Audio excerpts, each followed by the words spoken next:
Welcome, folks, coming on in. Welcome, welcome, welcome.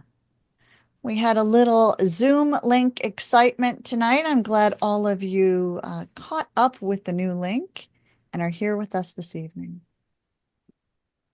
Welcome, welcome. Just waiting for our waiting room to clear. Inviting you all to just take a deep breath as you arrive for tonight's event. Good evening and welcome to this amazing event that we have lined up for you tonight. I'm Reverend Sarah Bowen, and I am joined today by Victoria Moran, the woman of the hour, and Jennifer Baker, and our tech lead, Phil. We're delighted to have a special sneak preview of Victoria's new book, Age Like a Yogi. So get ready for a fantastic evening, and we hope you enjoy it. Let me tell you a little bit about Victoria if you have not had the pleasure of meeting her before. Listed by Veg News among the top 10 living vegetarian authors, Victoria Moran has written 14 books on well-being and eclectic spirituality, including Creating a Charmed Life, Main Street Vegan, and now Age Like a Yogi. Victoria discovered yoga in her teens and became a Yoga Alliance registered yoga teacher and Raja yoga teacher at age 70. Founder and director of Main Street Vegan Academy, a training vegan lifestyle coaches since 2012. Victoria also hosts the Main Street Vegan podcast. Victoria, you are a busy lady, and is co-director of our Compassion Consortium here.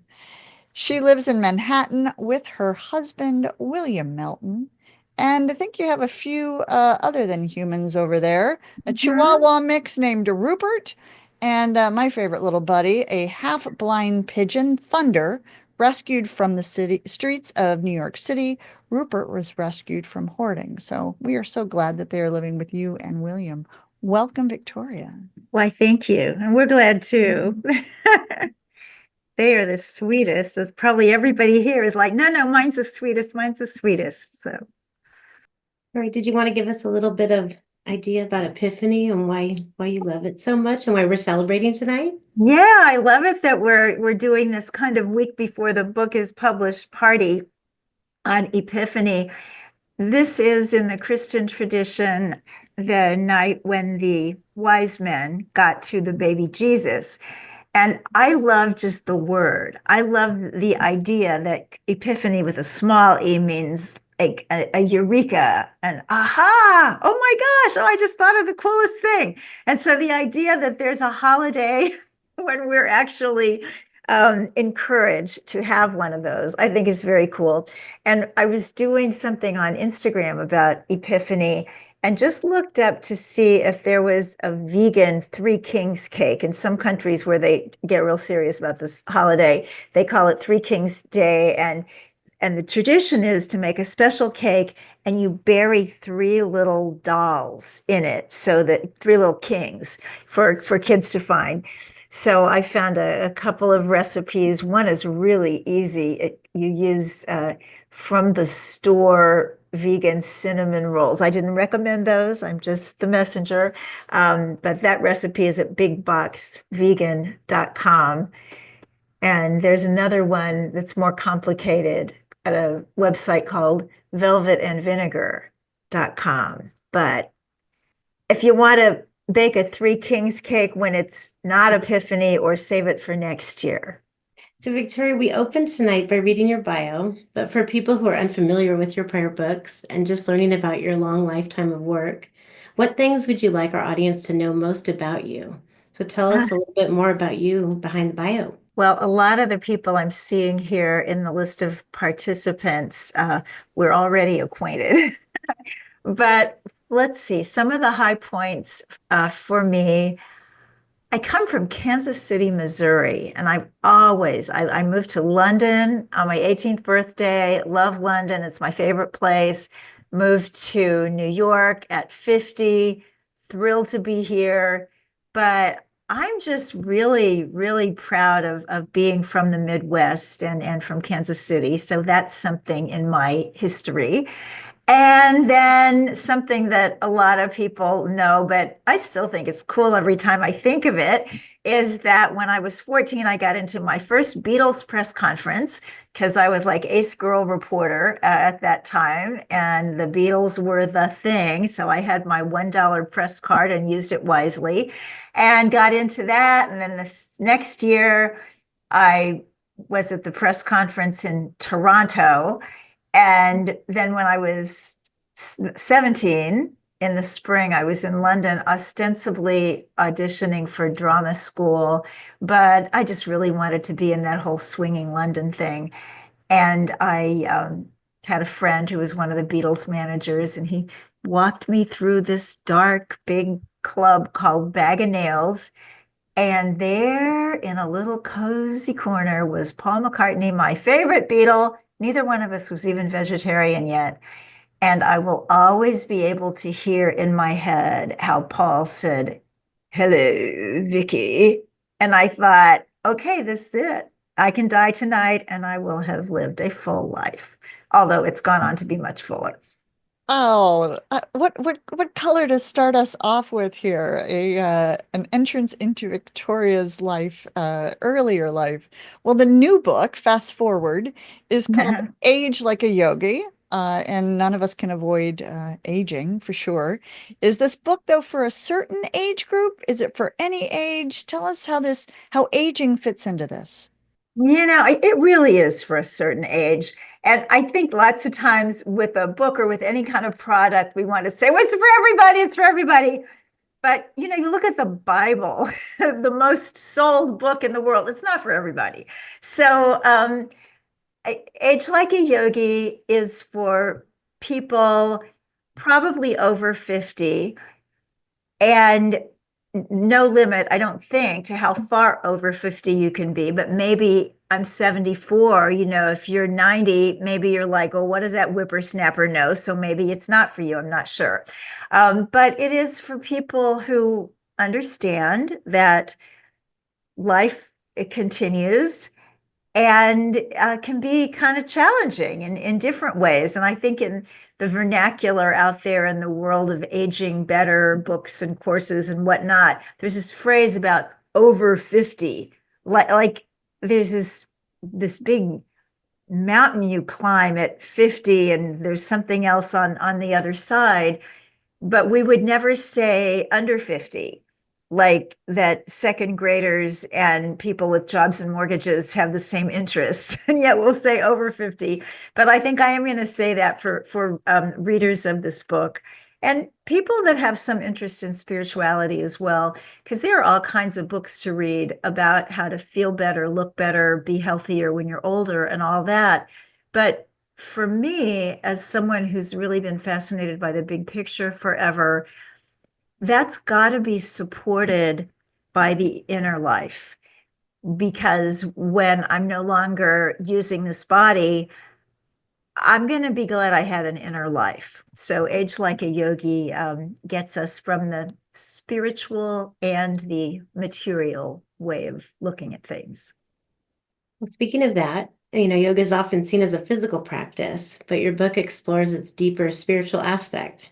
So, how do these elements come together in Age Like a Yogi to support a holistic and balanced approach to aging? Well, the only reason that most people in this country think that yoga is only a physical thing is how it's been presented here. So it's like a lot of other things. We believe certain things to be true because we're told that they're true, and maybe they are, and maybe they're not. So yoga is a spiritual practice, always has been, always will be.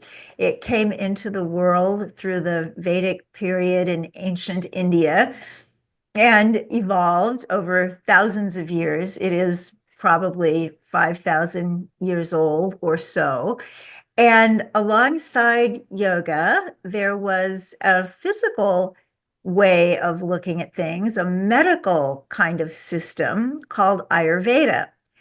So in the book, I talk about both. The yoga philosophy is more for the spiritual part, and the Ayurveda is more little tips and hacks and ideas for doing better as we get older. But they do come from antiquity. people have heard a lot more about yoga than they have about Ayurveda for an interesting reason. At least I find it interesting that when India was a British colony, the Brits were really good colonizers. You know, they did it all over the world, so they got to be very good at it. And they learned that you don't want to mess with people's religions. And yoga is not a religion, yoga is a practice, but it is a part of a worldview. So it's very much in kinship and in keeping with the teachings of Hinduism, Buddhism, and Jainism that also came from India.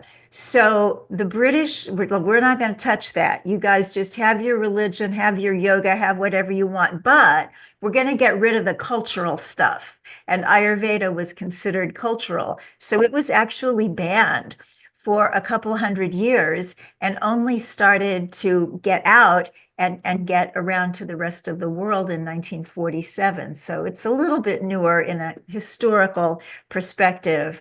But the two of them together just seem, for me at least, to work on the body and the spirit. And that's pretty much what we've got to work with. Oh, there's so much in there, Victoria. That's really, really interesting. And we could, of course, digress down that colonizing line for a little while. Eeks. But we're gonna keep it here in the yogi line. We're gonna go to that second question. What is a yogi?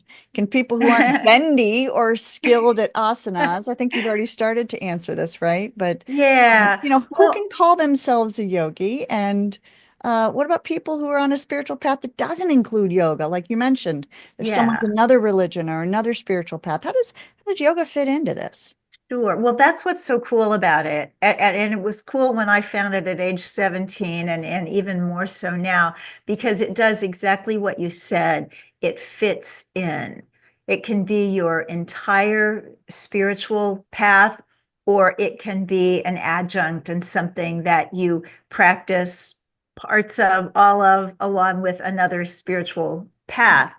In fact, I would love to show, and maybe later if I my get my tech self organized here enough, I would love to show you my favorite picture that's on my altar. It's a picture of Jesus meditating, supposedly in the Himalayas when he went there during his lost years. Now, do I know that Jesus went to the Himalayas during his lost years? Of course not. Do I like that? I think he did. Yes, I do. And this picture, which I will hopefully show you later, is Jesus in the wilderness with all these animals around him, the carnivorous ones and the little sweet ones that the carnivorous ones would be eating if they had the chance, except they are not because they're there with Jesus. And that's kind of how I, as a Western person who grew up in a Christian tradition, find that studying yoga, embracing yoga is just really easy. Now, on the bendy part of your question, yoga is codified in a text called the Yoga Sutras of Patanjali from about 300 BCE, if I've got my numbers right, and I'm not great with numbers. And in this treatise, he describes these aspects of yoga, and one of them is asana. And that's what we call the postures and the positions. So downward facing dog is an asana, and shoulder stand is an asana, and pose of a child is an asana. But in Patanjali, what asana means is an easy, relaxed position. In other words, sitting in meditation. And so later on, actually in the Middle Ages, a book called the Hatha Yoga Pradikhipa was written. And in that, 89 postures, actually based on animals and how animals looked and the positions that they took. I mean, anybody that has a dog knows down dog is a very natural dog posture. So that was introduced to help yogis and aspiring yogis. And my understanding is that technically yogi means someone who has really made it, somebody who's enlightened. Another word for enlightened person is a jivan mukti. Oh, William just brought me the Jesus picture. Okay, so fully without technology. There. You see him there with thank you, William, with the animals. Just that's an important image to me. And supposedly, now this is probably an urban legend, I don't know. This was an actual picture that somebody drew 2000 years ago, and it's stored in a monastery somewhere in Bahrain, not Bahrain, what's that place? Bhutan or something like that. True, who knows? But stories are good too. So on the bendy front, the bendy thing was added later. What it has to do with asana, with easy, relaxed position in terms of meditation, is that the fitter your body is, the more flexible, the easier it is to sit for long periods of meditation, which is something that is called for in several types of yoga, but there's all kinds of types of yoga. There's something for everybody. I think your book is incredibly empowering. That's the word I want to use when I read it. And the section on morning rituals especially inspired me to embrace my own morning path. Ah. So for someone new to these practices, what simple steps would you recommend they start incorporating into their daily life? Well, I think what you talked about morning is really, really important. And I want to back up to, and I want to say that anybody who writes self-help books writes them because we need help. It's not the kind of thing you get into if you've always had this very balanced life and you're completely psychologically great. You start by reading those kinds of books and finding spiritual paths and finding teachers and all this stuff to kind of bring yourself to balance. And as I talk about the morning routines, when I was writing them, and this book was, it's been quite a while in the making. I started it in 1919, not that long ago. I started it in 2021, and it's just coming out now. And books are always slow, especially traditionally published books, as this is, but that one's like taken longer than than most, and it's not that giant. But I can talk about, oh, this is what you do, but I want to be really clear that there are times in my life when I haven't been able to do it, and I'm having a hard time doing it now because there's been difficulty in our lives, and there's been illness, and there's been a lot of change, and there's been a lot of loss. And so I'm finding it hard to get up in the morning, and I'm really having to like bribe myself to get up. So when I talk about this is what you should do, it's not like this is what you should do. This is what it would be really great to do if you could bring yourself to do it. And you know what? Some mornings, maybe you can't, but that's just life on earth. So speaking of morning, what Ayurveda says is that morning starts the night before. And so you want to be in bed early if you're going to get up early. Now, some people say, well, that's not for me because I'm a night person.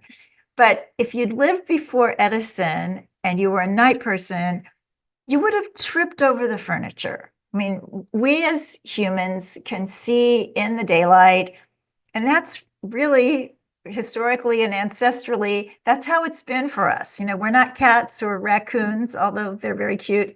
But we need to be awake when it's light, asleep when it's dark. So Ayurveda says, try to be in bed by 10 o'clock. And then you can get up at 6. And according to Ayurveda, nature has these rhythms. And so right around 10 o'clock, you got this lovely kind of sleepy rhythm going on. But shortly thereafter, it starts to become a different kind of energy.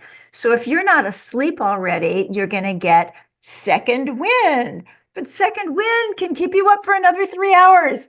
And so if you can really train yourself to get to bed at 10 o'clock, it is easier under ordinary circumstances to get up right around 6, which is a very magical time. And even outside yoga and outside the health world, I mean, even in the business world, you read it's these people that get up early in the morning who are so successful and do all these amazing things.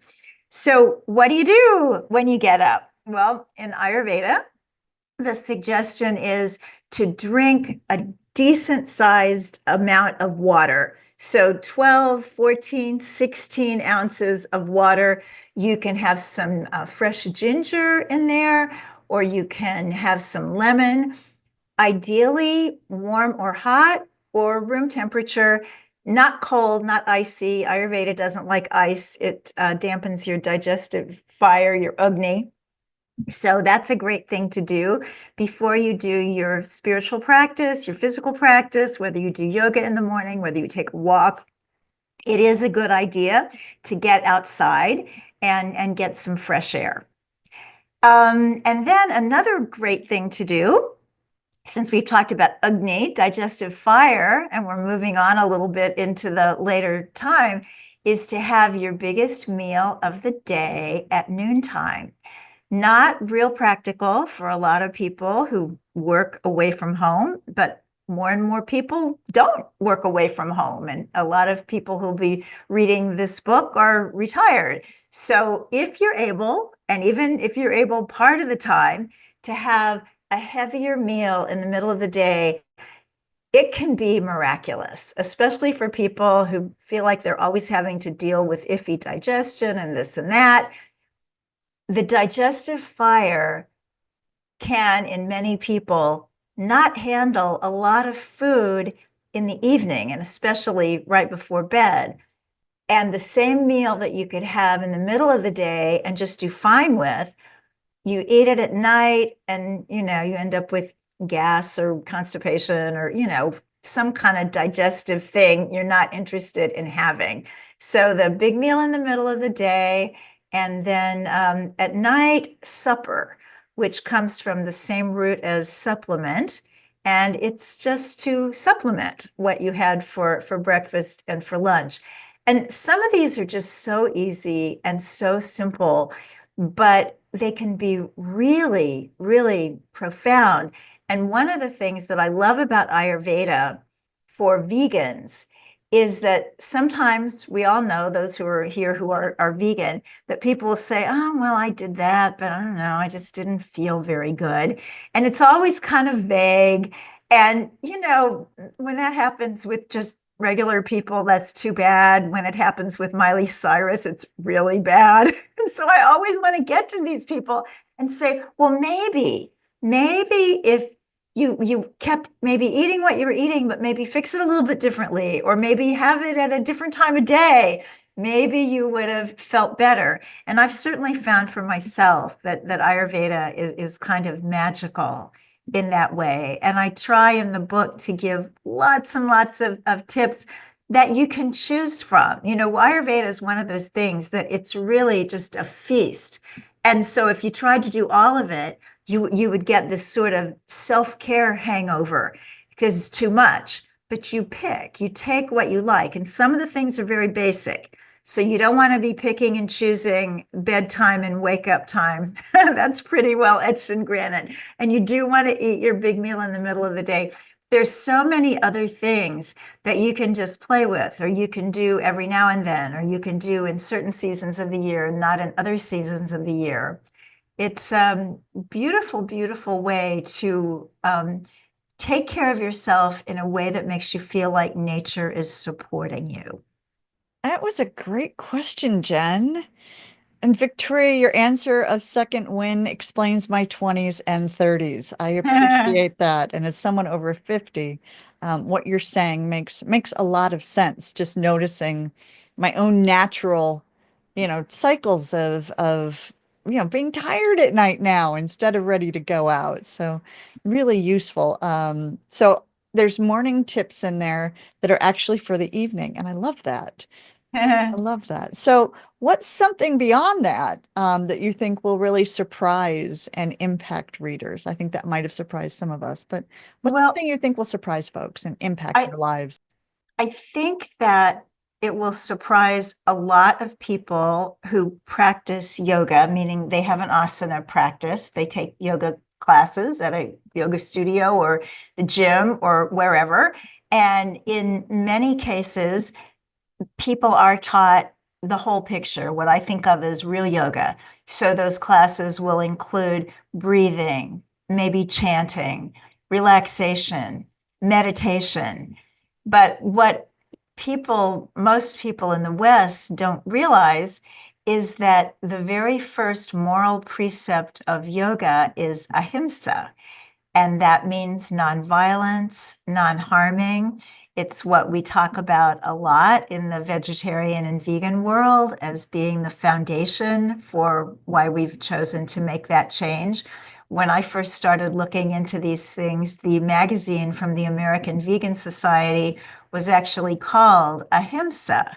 And it took me a while to put two and two together because in the old days, and I mean not the old days like when I got started, but the really old days, you were not allowed to do asana practice before you had mastered the moral precepts of yoga.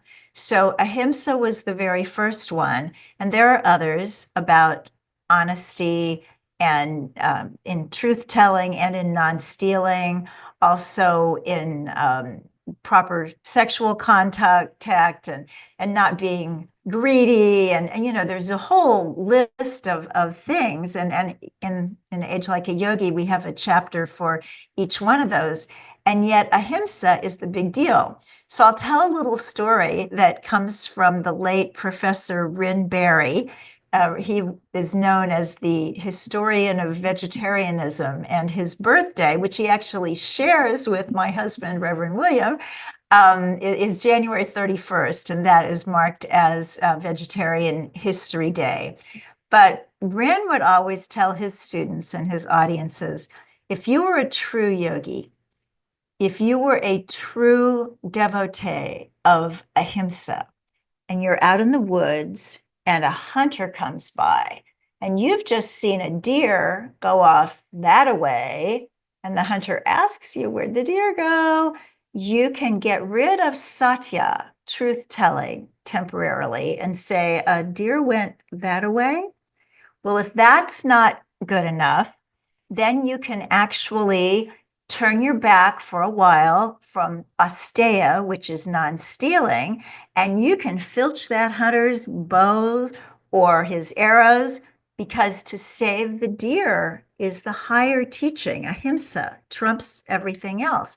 And if it really, really, really, really comes down to it and nothing else works, you can turn for a time from brahmacharya, the practice of sexual purity, and you can seduce the hunter because saving the deer is of the highest value.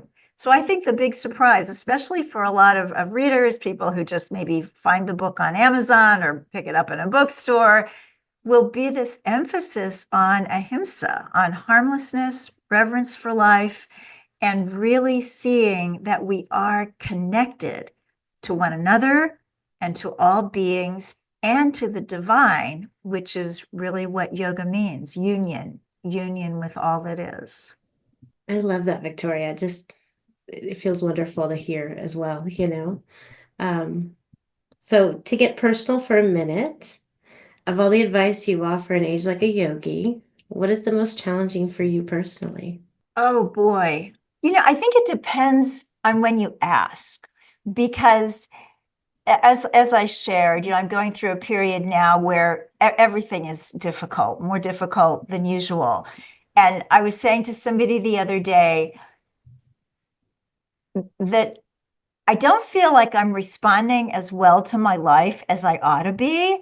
And I was saying, all the spiritual practice, all the stuff I've been interested in since I was a little kid is either completely without value, or if I didn't have it, I wouldn't be upright. And I tend to believe that it's the latter. So I find right now, I talked about, you know, getting up early is difficult. I think for me, meditation has always been difficult. I'm not a good sitter. In Buddhism, meditation is called sitting.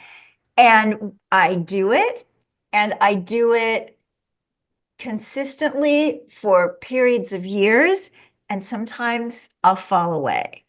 And in later years, and this is one of the interesting things about Age Like a Yogi, because we tie some of this stuff into things that happen to people as they get older. And one of the things that I deal with, which I've actually dealt with since my 40s because I flew with an ear infection. Don't do that. It's a very bad idea. But I have tinnitus, ringing of the ear, which a lot of people get when they're older anyway. And so that's a challenge for meditation. It is not an insurmountable challenge because there's all kinds of white noise on YouTube, and there is no law against meditating with white noise. But if I'm wanting to blow it off and say, ooh, my ear is just really bad today, can't do it today, it's like life just loves to provide us with excuses. And I, for one, like to look for them. But when I get back to the practice, when it's like, oh gosh, I didn't meditate yesterday. No wonder things weren't perfect. And you come back to it. These practices are there and they have so much substance. It's almost like when you're a kid, teenager, and you want to go out and try some stuff that your parents don't want you to do, and you do it, and it might be sort of fun, but it's often really uncomfortable, and you just come home, and your mom and dad are there saying, "Hi, how you doing? Welcome back." That's what these practices are to me.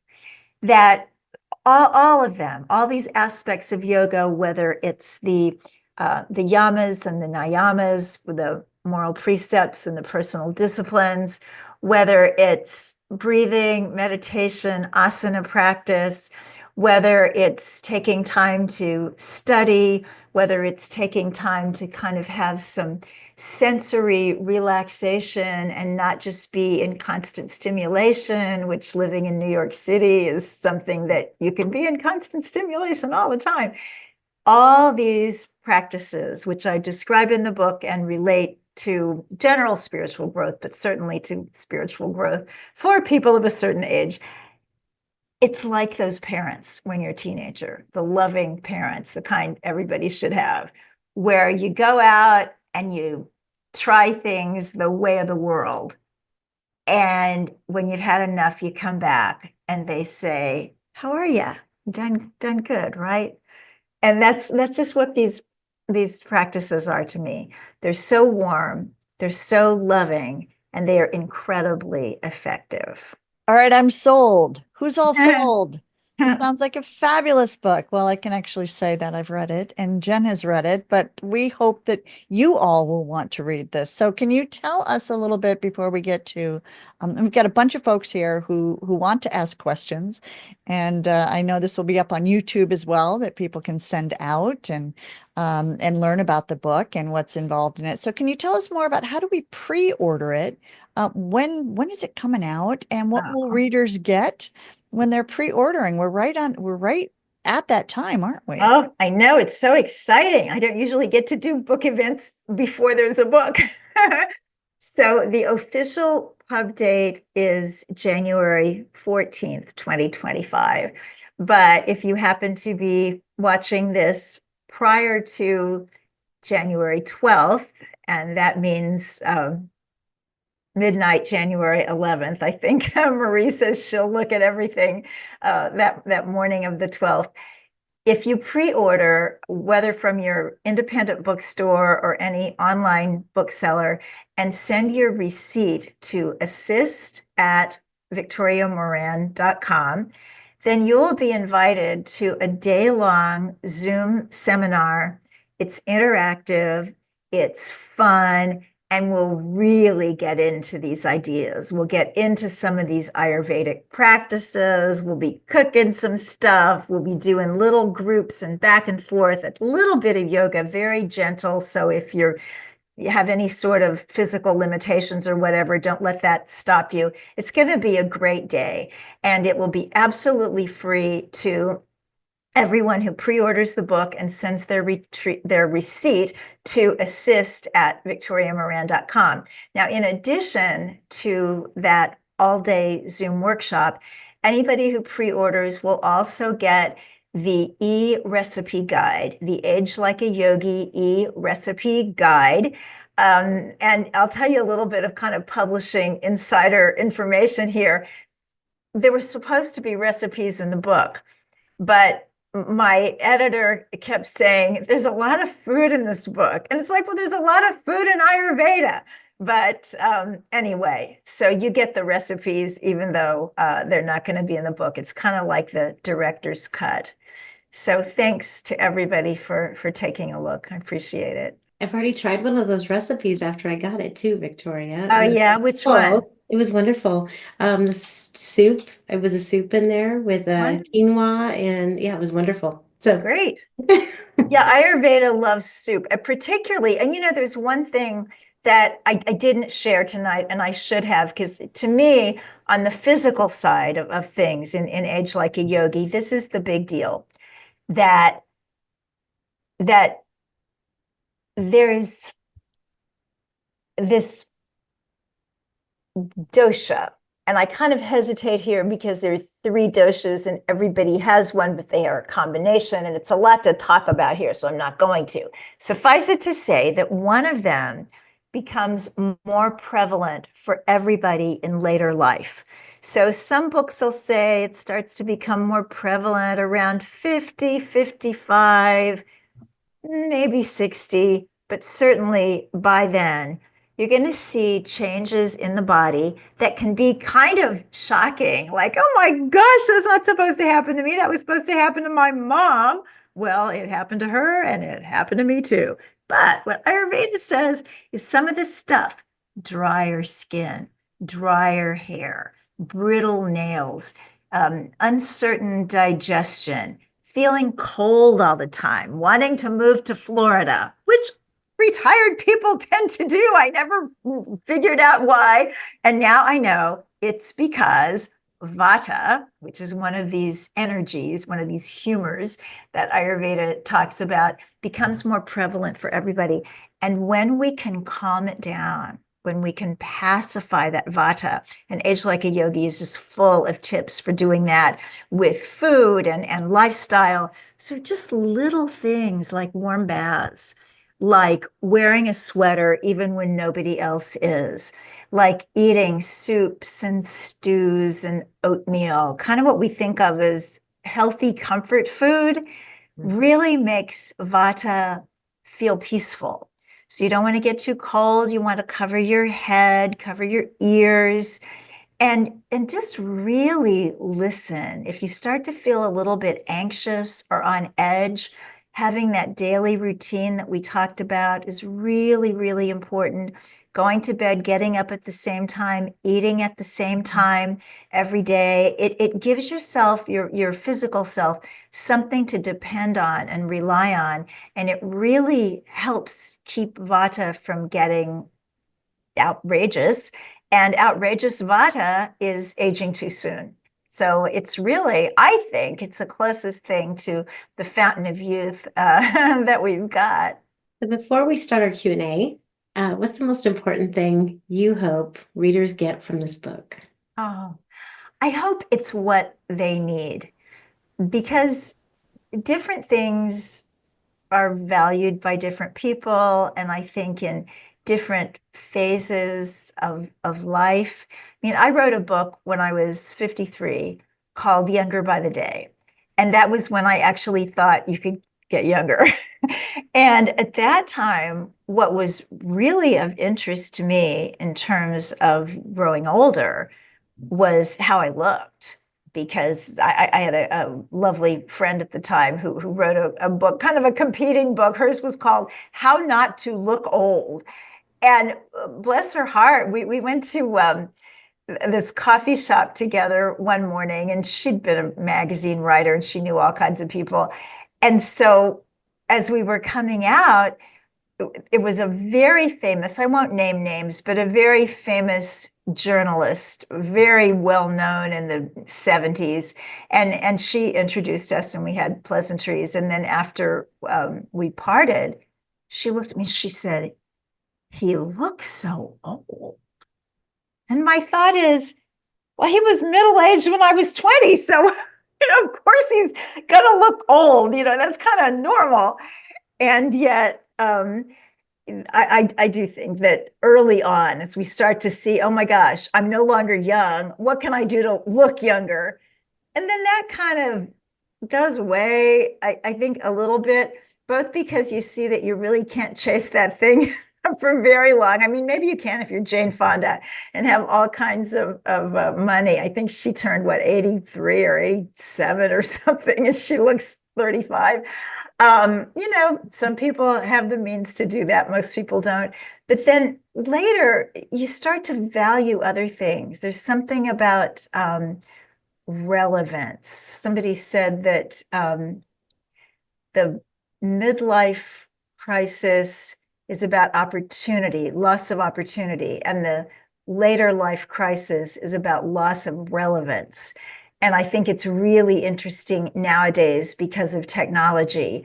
And I think it's a lot easier to feel irrelevant being in one's 60s, 70s, 80s now than perhaps in some earlier era, just because things didn't move so fast and there wasn't so much to catch up with. And then, of course, too, health is very important.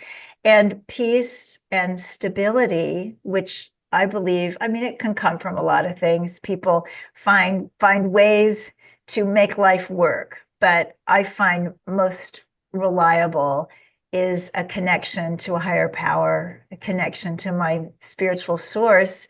And yoga offers all of that. Whew. All right, Jen, you and I got our chance to ask questions. Now it's other folks' chance to ask questions. I have one that came in through the chat, Victoria. I'd like to just clarify something about the pre-order event for people who are here tonight or listening prior to that January 12th or January 11th, midnight Eastern time, I believe was the cutoff. And then Phil's going to take the first question and Jen will take it away with the rest of you. So can you let us know, Victoria, what day and start end time is that session for the people who pre-order? When does it end? Yes, I will tell you exactly when it happens. And I will also tell you that it will be recorded and you will receive the recording. So if you are not available on Sunday, January 12th, 11 a.m. to 6 p.m. Eastern time, and we will take a break in the middle.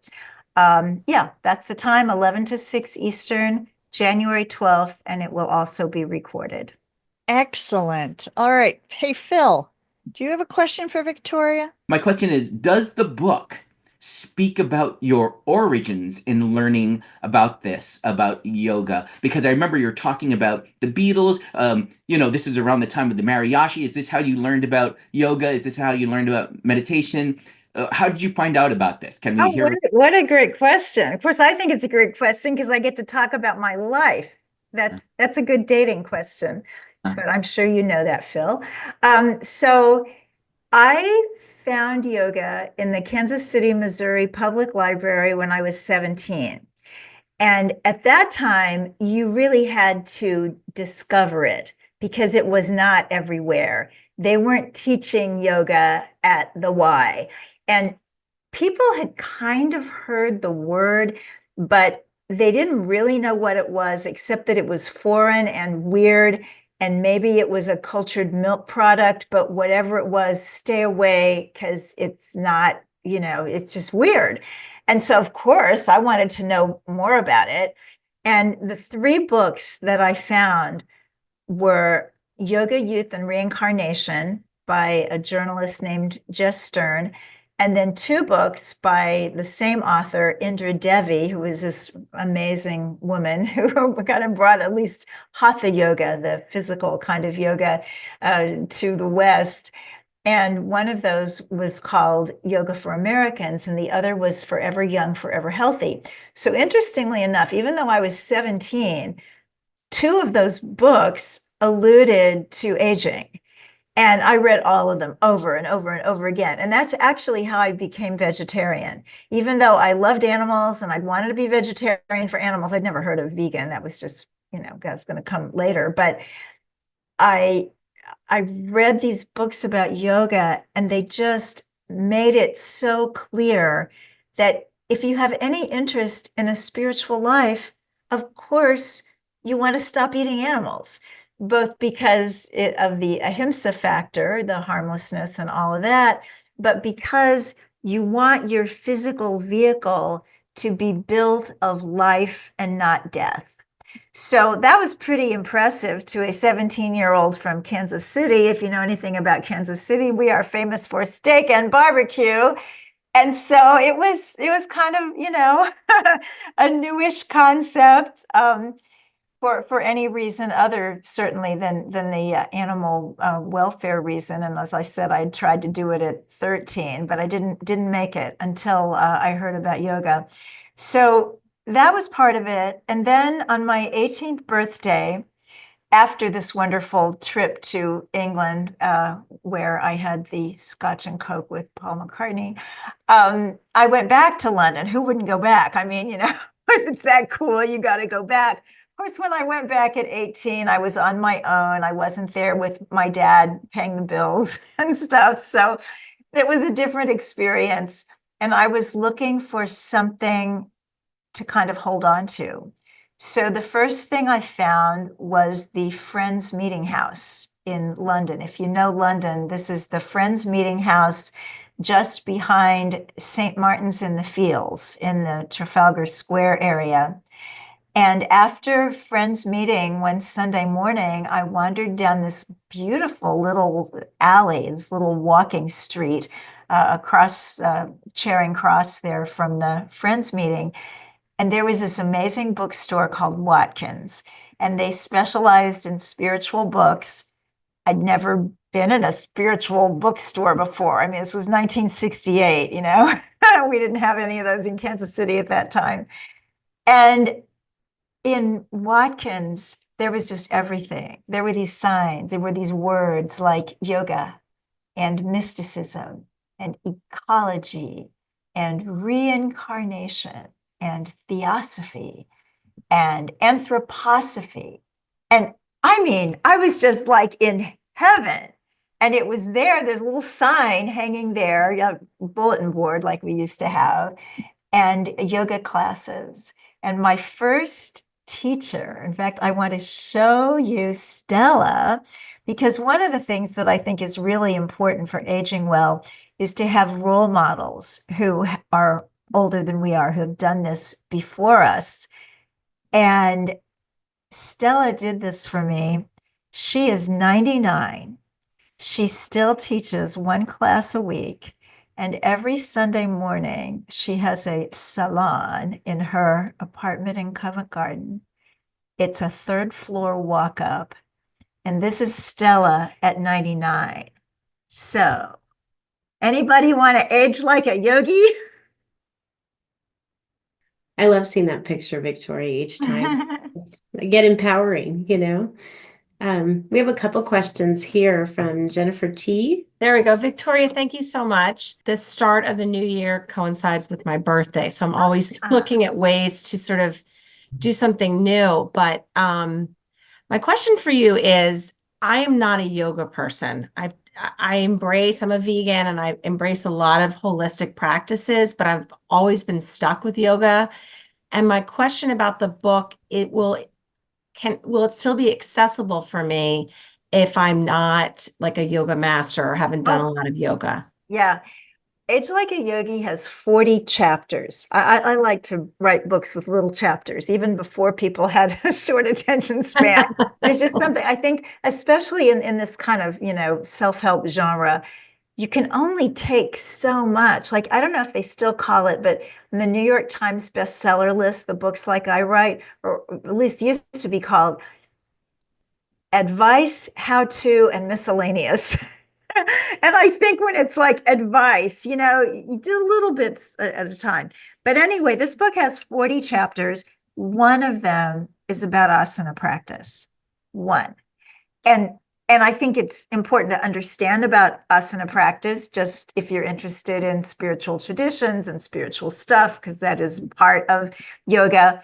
And it's also good if you're kind of maybe looking at yoga, but you haven't liked it before, because I talk about all the different styles. When I started out, there was one style.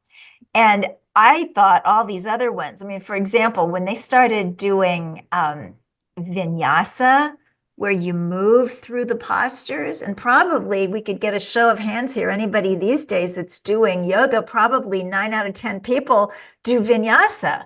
But I thought it was some kind of sacrilege. It's like the kind of yoga I knew, hatha yoga, was you get into the posture and you stay there and you breathe.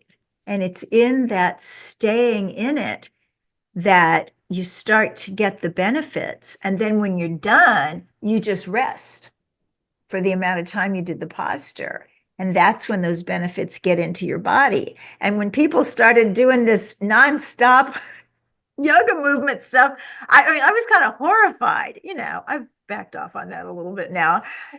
But I explain in there about Iyengar and Jivamukti, which of course is wonderful. Jivamukti is co-founded by Sharon Gannon, who wrote the foreword to my book. I'm so grateful. And veganism and reverence for life is very much a part of the Jivamukti philosophy, but also Kundalini and hot yoga and all these various types. And maybe, you say you're not a yoga person, maybe there's one of those types that you'd like. But even if not, no, the book is philosophy for the spirit and also the Ayurveda for the body.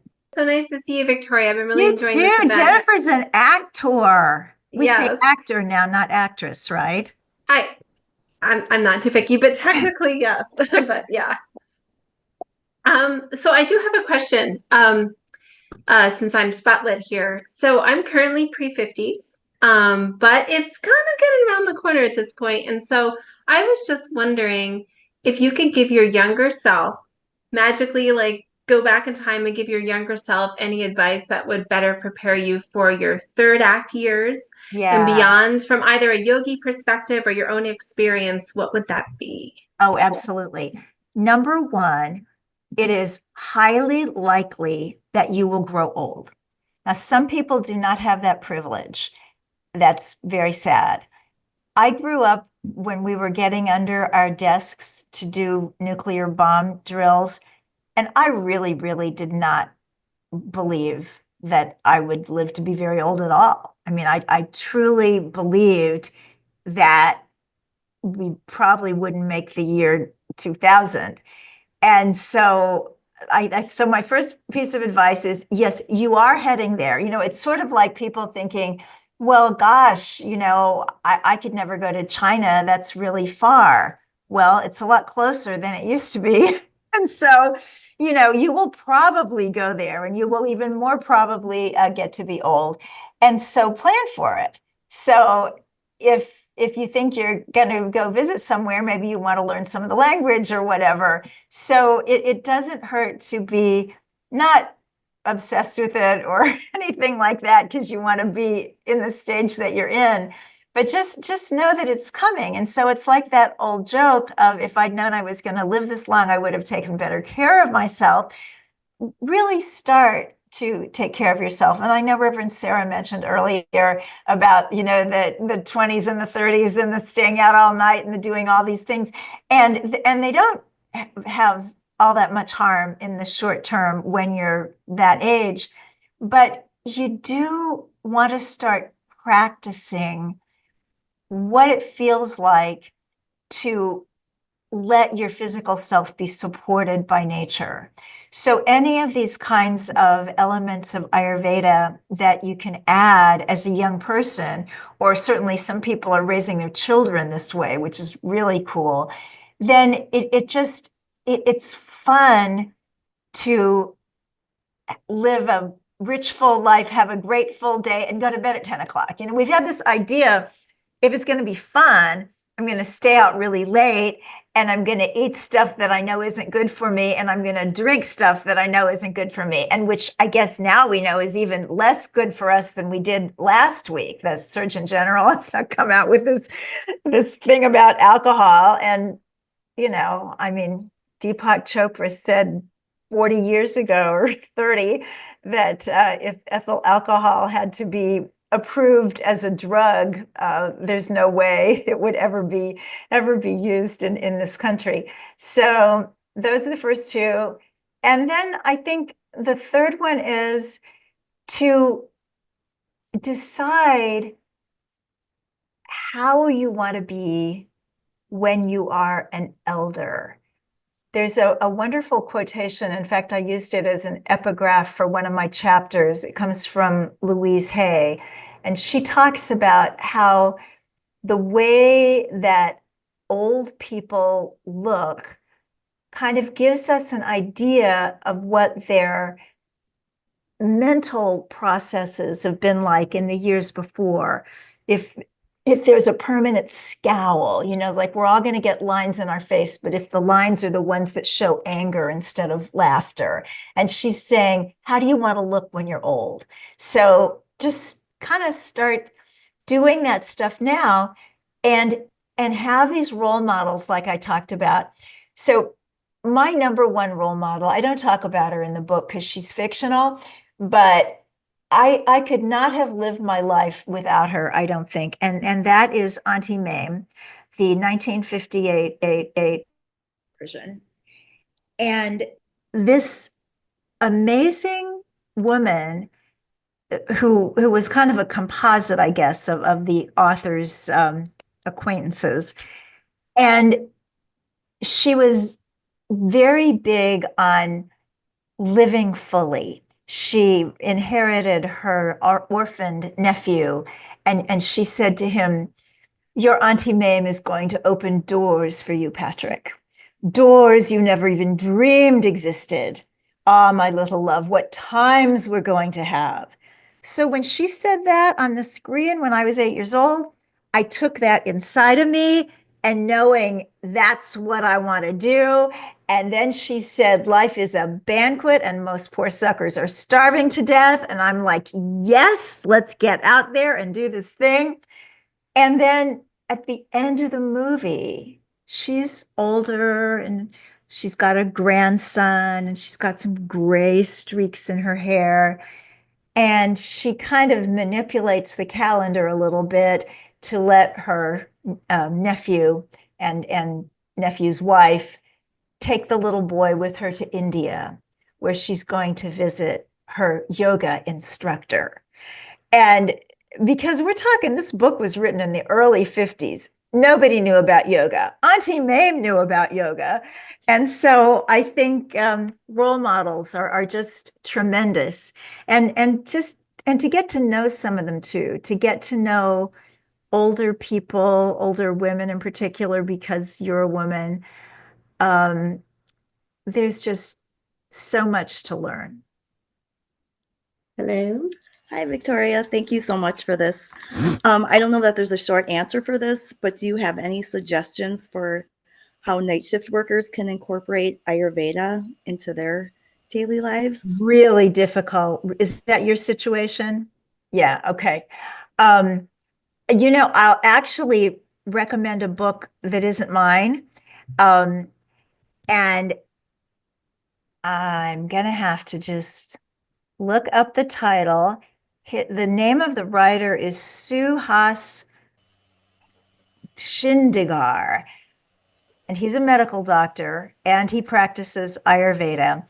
And this entire book is about nothing but cycles because it's so important. But he does talk about, the shift workers, which I don't have that much familiarity with, except that at one time in my life I did that.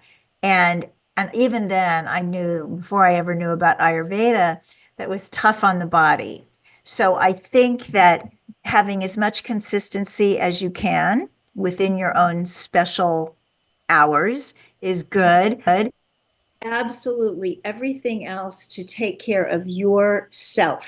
And I said I wasn't going to get more into the doshas, but I will. Because one of the coolest things about Ayurveda is that it's a customized way of being healthy. It has two parts. There's the medical part, which has all of the same aspects as Western medicine. So it's got gynecology and psychiatry and surgery and all of that.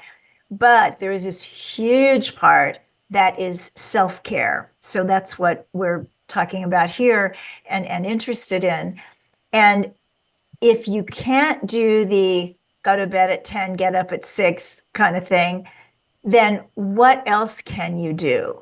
You can do a dosha quiz. There's a store, an online store, but you don't have to buy anything to do their dosha quiz. It's called Banyan Botanicals, banyanbotanicals.com. And you can take the quiz there.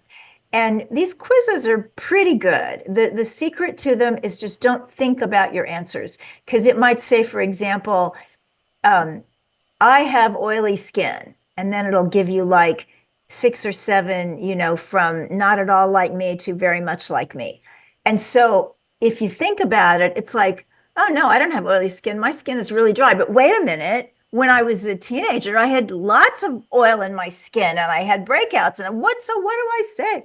Just say the first thing that comes to mind, because these quizzes always ask the same question enough times that you can, they'll figure it out eventually.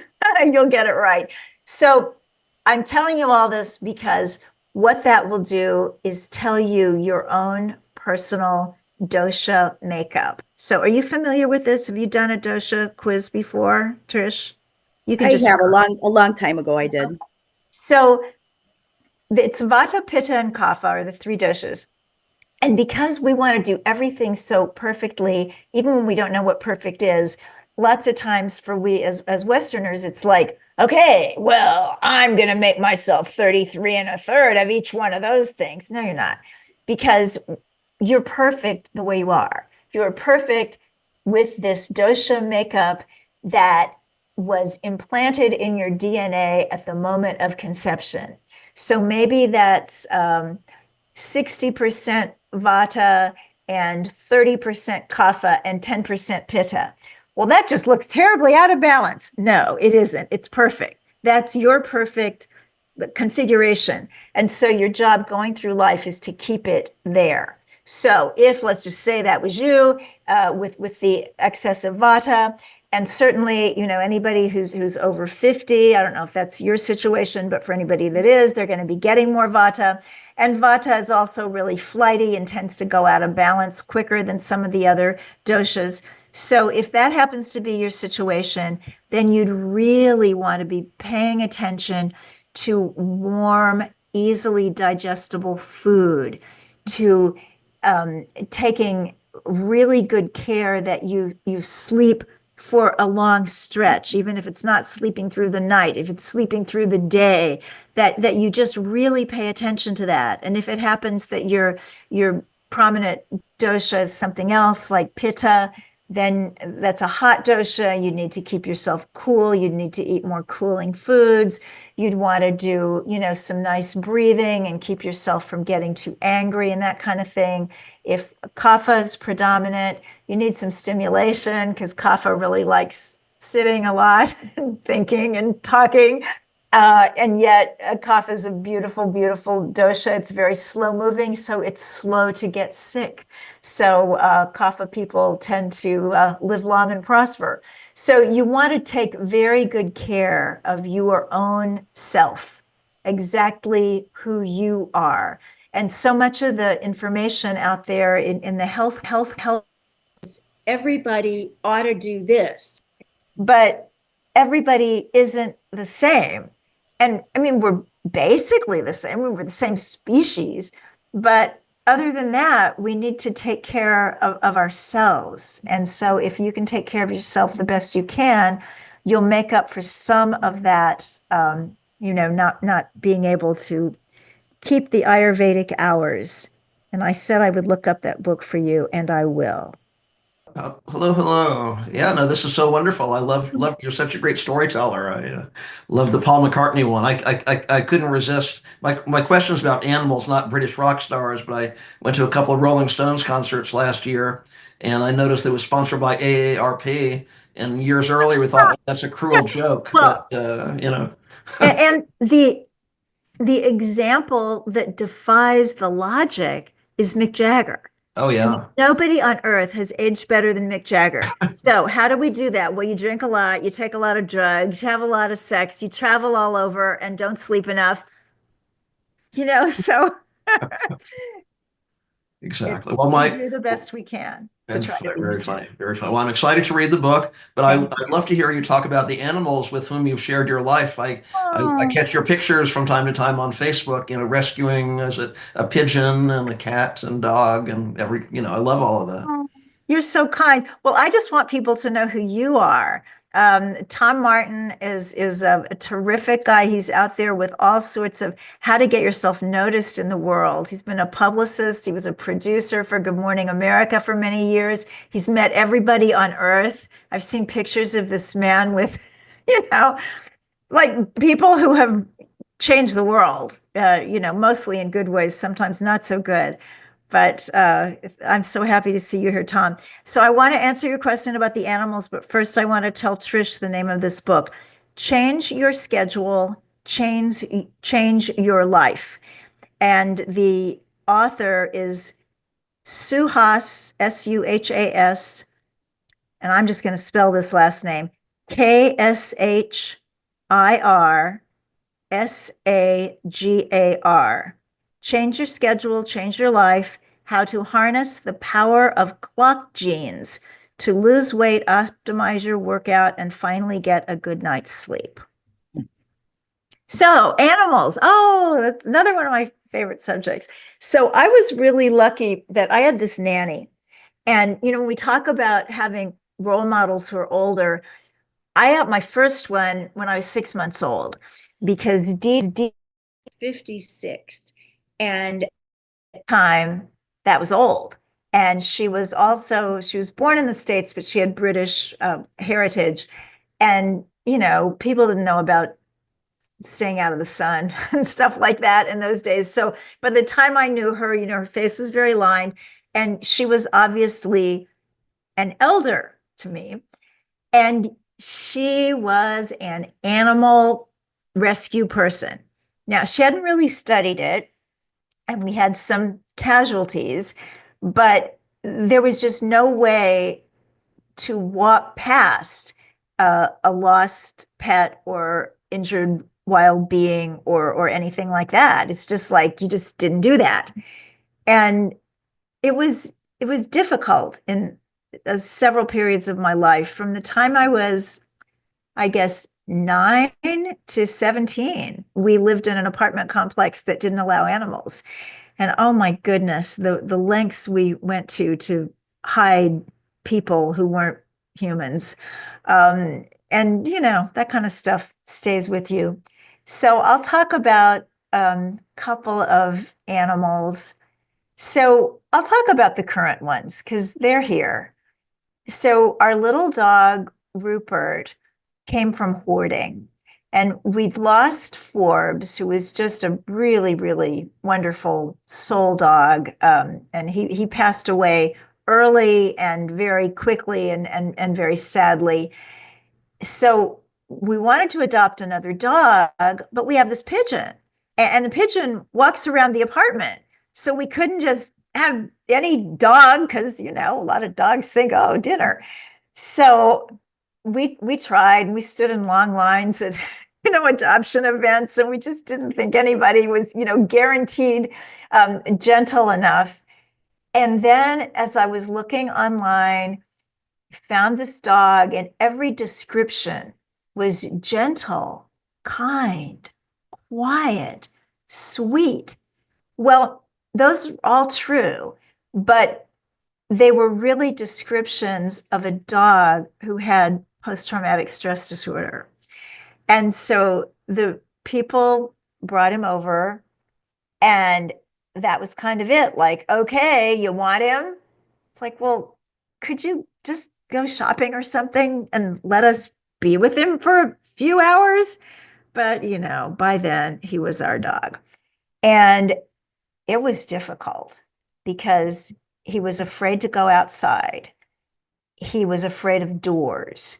He was afraid of sounds. He was afraid of all other beings, but especially dogs. And it was just one of these like, oh my goodness, what have I done? You're my dog. You're my dog forever. I've committed to you, but this is really difficult. And yet, as time has passed and he has gotten more and more in touch with his inner dog, you just see this becoming who he was meant to be. And I think, all of us who have had forays into, addiction and other things, and then we come back and we find ourselves. And that's what I see has happened with Rupert. And Rupert's calling, if I am anthropomorphizing, and I probably am, but I believe his calling is to be a healer. And he really wants to be with you if you're not feeling well or if you're kind of down in the dumps. And he takes his job very seriously. And still, he's afraid. I got him this new fabulous feeding system. Yes, it guarantees no dog food on the floor. Right. And I was so excited about it. And of course, I just threw all the packaging away and everything. No way, I'm not going to keep this. And he looks at it and he's like, I don't eat out of that. I thought, oh, let's just leave the field, get over it. I do not eat out of that scary bowl. So, it's like with our human companions, we take all the parts. And then I'll talk about Thunder too, the pigeon. So my daughter Adair is a performer, Jen, like you and like probably a lot of people here. And there wasn't a lot of work for a stretch there here in New York. So she became a wildlife rehabilitator. She and her husband had gotten their condo in Harlem, and it had a yard. So everybody that found an injured squirrel or an injured possum called them because they had a yard. And so she got licensed and she was doing that. They had it was called Urban Utopia.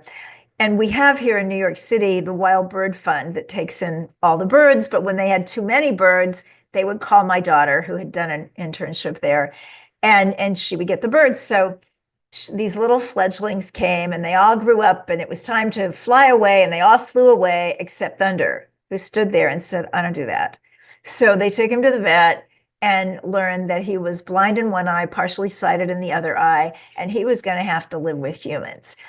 So that was all fine until 2018, when Adair got cast in a tour.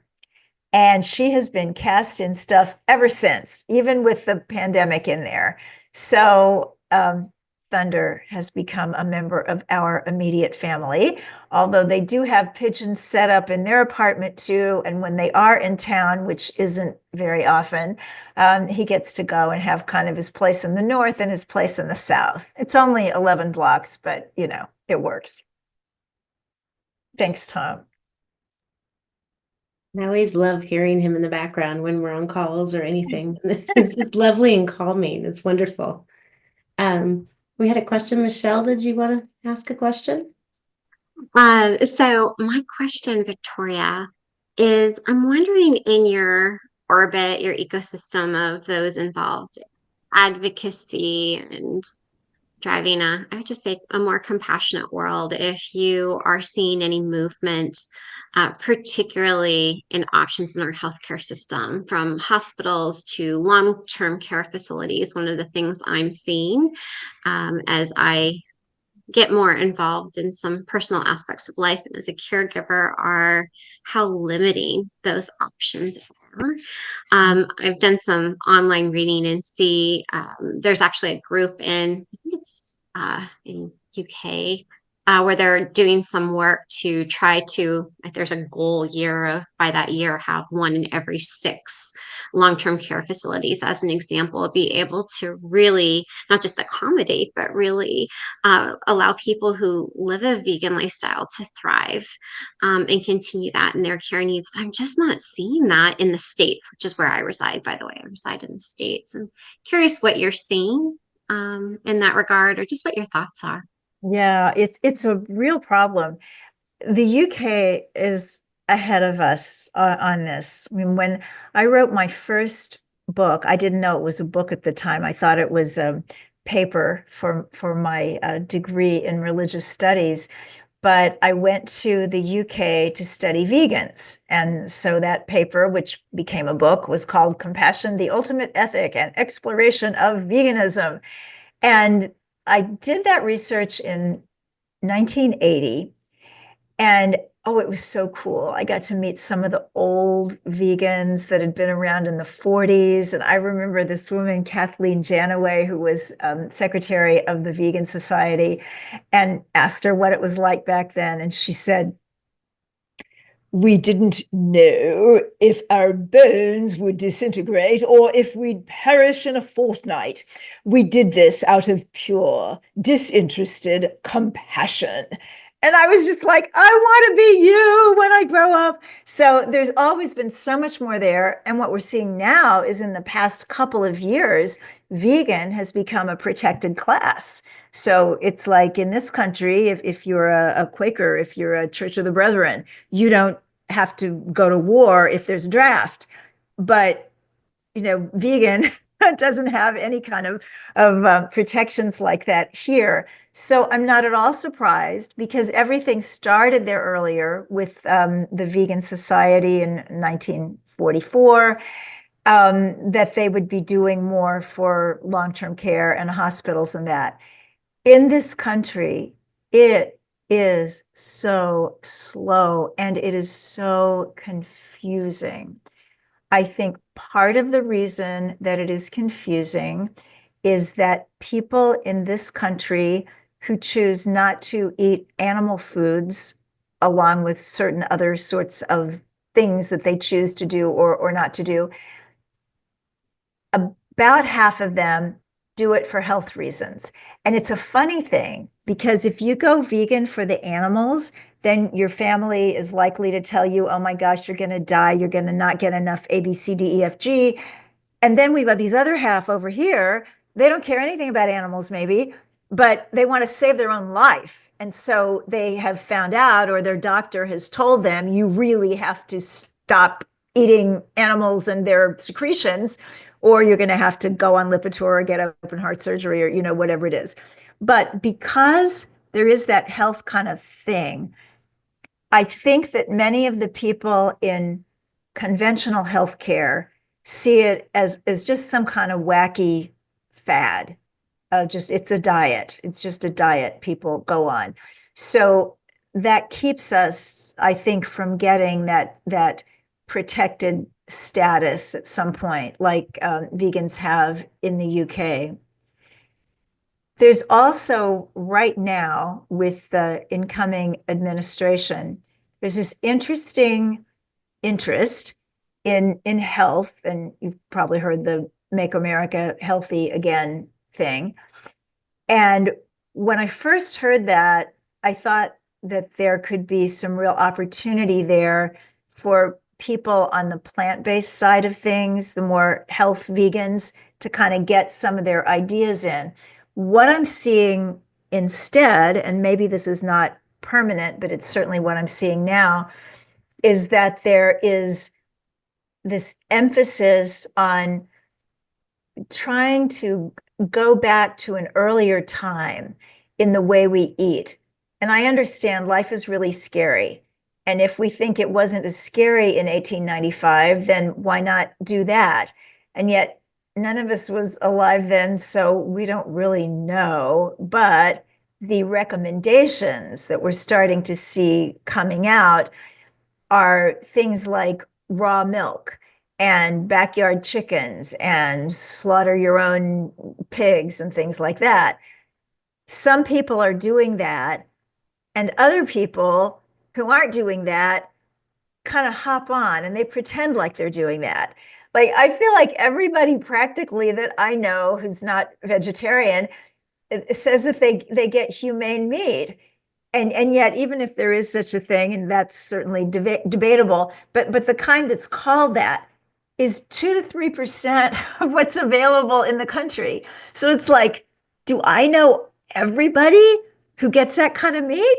because everybody I know that eats meat says that's the kind they get. So we're in this very different kind of state than in the UK. So what is happening that's good, even though it may be a little bit of a backup. I had some communication with Peter Singer, the philosopher who wrote Animal Liberation and has done so much in all these years since. And he was saying, well, you might go backwards on this in the States for 4 years, but we'll be growing everywhere else. So I guess we can count on that. But in the hospital system, I think the entire dietary problem there rests on their dependence upon food service companies. And this is true with assisted living, nursing homes, that kind of thing as well. So you've got these big companies that provide food to institutions, whether it's hospitals, prisons, schools, whatever it is. And I'm not an expert on this, but from my observation, it is highly processed and pretty substandard. And I get this from a personal experience, among other things. I was visiting somebody in the hospital and they asked if I would go into the little snack room and get some applesauce. And I was just reading the applesauce label. And I was absolutely stunned because regular applesauce, and I'm not talking super fancy, organic, whatever, I'm talking like Dole. You either get apples, sugar, and water, or you get the unsweetened kind, and it's apples and water. Very simple. This stuff was all kinds of weird, like pectin and sugar and dried apple flavor something. I mean, it was so bizarre. It was applesauce pretty much without apples. And so if you were to go to the dietitian at this hospital and say, I need some better food, their hands are going to be tied because the food is supposed to come from one of these food service places. So that's, if somebody's looking for an activism pathway, that's really something that needs to be done. So you might want to look into that. I do know that when my husband was in the hospital, one of the dietitians actually took an interest in him. And the main meal that he was getting was a homemade veggie burger that was pretty much white rice, which they then put on a white bun. And it is kind of strange that for anybody here who's vegan, you'll know that the question that we get asked more than any other is, where do you get your protein? And it's generally not a problem. In beans, you're eating whole grains, and you're eating tofu. But you go in a hospital where everybody, should be worrying about your protein, and you don't get enough. I mean, it's very troubling. Now, in the hospital, of course, you're not there forever. People can bring you food, or in the case of this dietitian, she actually was William's health that she somehow managed to get him carry out and things like that. But it's serious, especially in assisted living, especially when their home is where they can't get the kind of food that they want. And I know of two people in that situation. One reverted to pescatarian, the other one reverted to full-fledged omnivore because they just got hungry. And certainly in the first case, this woman was told, she's vegetarian, not a vegan. She used dairy, no eggs, no fish. And she was told she would do fine, that she could be a very healthy lacto-vegetarian with lots of choices in this nursing home. But once she got there, that was not the case at all. So there is a lot of work to do.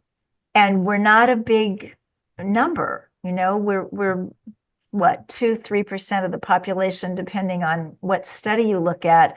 So it's something that needs to happen soon because we're in a population time when a lot of people are older.